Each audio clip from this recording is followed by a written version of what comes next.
Right now we are following storms in the area that are causing major flooding in Savannah and surrounding areas. Yeah, you're seeing this out there in one of the areas of Savannah, covering the roads, fire trucks going through that water. We do have team coverage tracking the flooding. Elizabeth Rollins is going to join us in just a moment.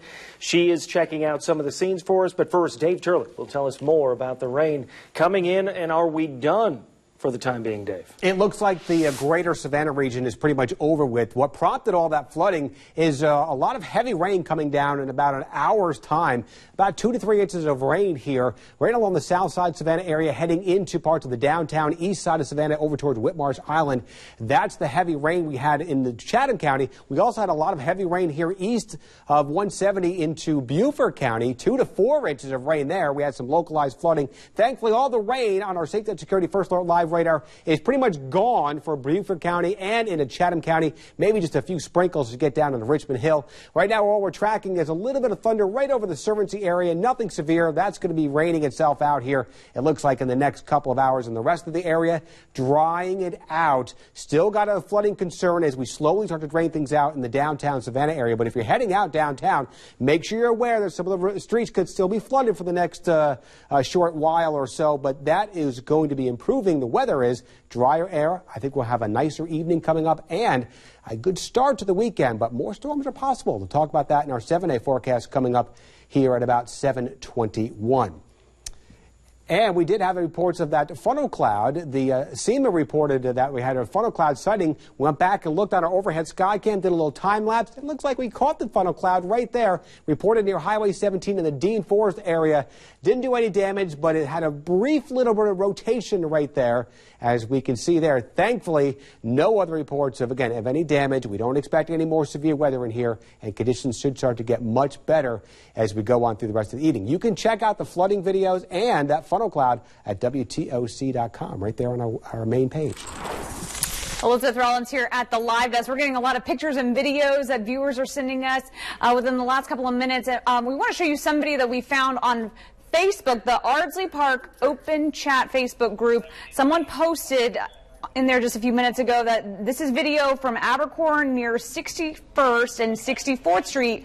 The person who posted this says that 3 cars just drove over his grass in his backyard just to use the alley. Let me look at that truck and how high that water is coming up there. You can see several cars that are just trying to move through. I mean, there were a number of cars that made their way in that area. We do not recommend you doing this, folks. Even if you make it through, it can still damage your car. In fact, someone sent us a picture of how they pushed through that water and actually damaged the part of their grill on the front of their car. We also want to show you some video also in the Ardsley Park area, Yaya's Kitchen at 48th and Habersham.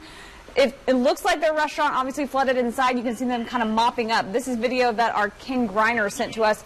Looks like I guess we're trying to clean up in that area. Our Harley Strickland is actually headed that way now, and hopefully we'll have a live report shortly. Guys?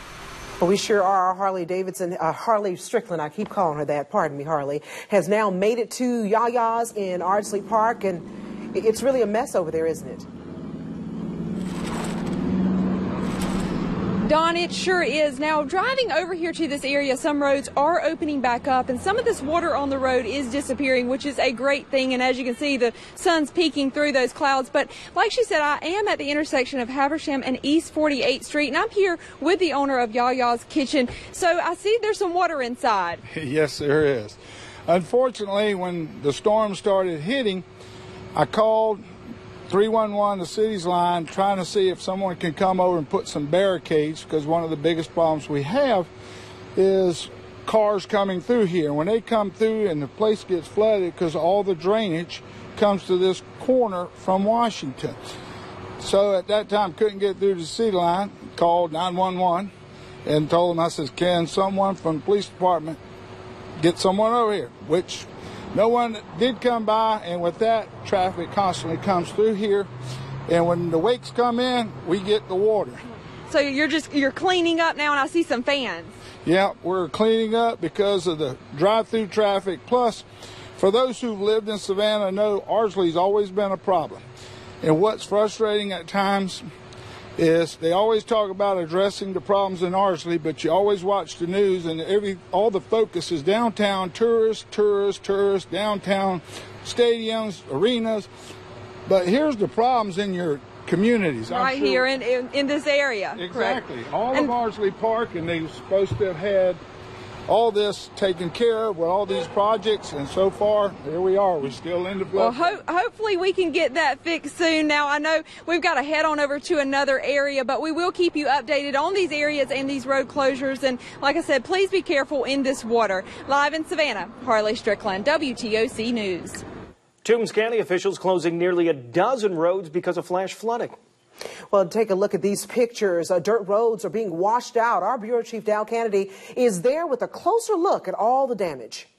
It looks like a river opened up here on Roderick Clifton Road here in South Toombs County. That water continues to pour after inches and inches of rain last night. Flooding rains washed out dirt roads all across Toombs County, forcing county crews to close a dozen. Lewis Spikes came from a nearby farm to temporarily patch this small canyon on George Hill Road. How often do you see it get like this? About 3 years ago, it got halfway this bad. Never seen it this bad before. A few miles away, the water washed half of Hardin Chapel Road into the branch. The rain stopped Cody Powell in his car just up the road. I had to stop for about an hour, just from and it still was raining once I left.